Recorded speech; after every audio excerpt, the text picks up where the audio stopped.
beef chili with peach mango salsa and some peppers, and I'm going to put some white rice along with that. So first things first, this is a teaspoon of bacon grease that I saved. Fuck it, I love cooking in bacon grease. I don't care what anyone says. Makes me feel like a champion. So I'm going to put a teaspoon of bacon grease. Then I got 1.34 pounds of grass-fed beef. I've been getting my grass-fed beef at Costco. They really stepped their fucking game up as far as healthy food goes. So this is grass-fed beef, 85% protein, 15% fat. So I'm fine with a little fat, especially when it's from organic grass-fed beef. So I'm going to throw this in. This is going to make me about 4 servings. So that's going to give me about 5 ounces of beef per serving. Okay, so about 5 ounces of beef per serving.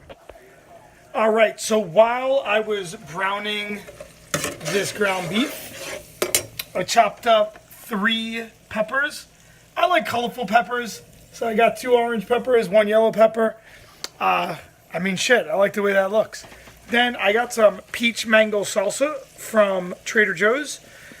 I'm going to use half a bottle of this. I already used half to make this same meal previously. And like I said, this is going to make 4 servings. I'll put up the calorie count and the macronutrient breakdown afterwards, so you can see what each serving is going to be. And I'll put that up with the rice and also without the rice if you didn't want to add that. But I like to have a little bit of white rice with this personally. Oh yeah, time for a little more Manimal meal prep. So I slow cooked that chili, peach mango salsa, and peppers overnight for about 7 hours. Then I left it to warm. Just got home from training at Henzo's. So I put this in a container so I have the total weight. Total weight on this is 38.2 ounces. That's zeroed out after the weight of the container. So I'm going to divide that by 4, and I'm going to make 4 equal servings of this mixture. I'm also going to add 4 ounces of rice. Now I have a little trick.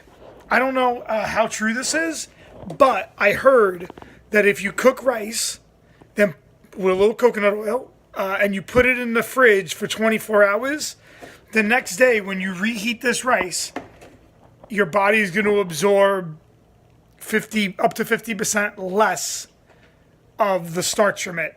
I'm not sure how that works or if that's true, but if there's 9% of the effect is just believing it. So I plated this up. When I divided it by 4 servings, the chili wound up being 9.5 ounces per serving. So right here we got about 9.7 ounces, and I zeroed out the weight of the actual tray. Now along with this, I measured a half a cup or 4 ounces of white rice, and I'm just going to drop that in. So I have a nice little meal here, all right? And this comes in under 600 calories, good amount of protein. This is a high carbohydrate meal, so I like to structure a meal like this after hard training. I just trained at Henzo's in the city for 2 hours, and this is going to be my first meal of the day. It's already almost 12:30 in the afternoon, so this is my first meal of the day. And I could use a little extra carbohydrates. I want to try to hit another session after.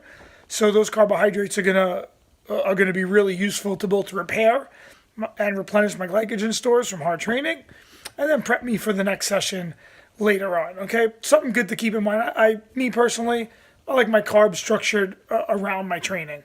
I want to earn my carbs. I mean, I'm a fan of Charles Poliquin, and I remember him always saying this, and it always made sense to me.